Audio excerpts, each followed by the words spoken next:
मोजां लायदों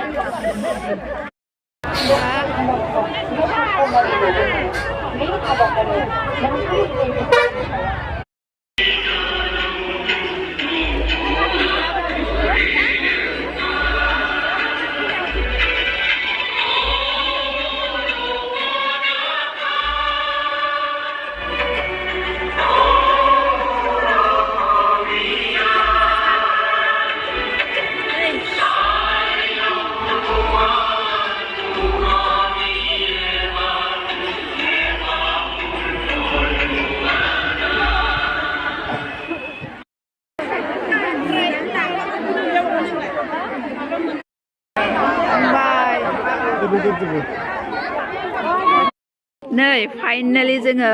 10,000नि चेकखौ मोनमारबाय रिजुआ उल्था जादों नामखौ उल्था गुरु मा मोलेले नुबाय फाइनालि मोनमारबाय दिनै माने थांनायावबो जि खोमसि थांदोंमोन नुवा ओमफ्राय दाबो नै मोनालायबाय खोमसि जालायबाय जाबाय दायोलाय फाइनालि मोनमारबाय जोङो 10,000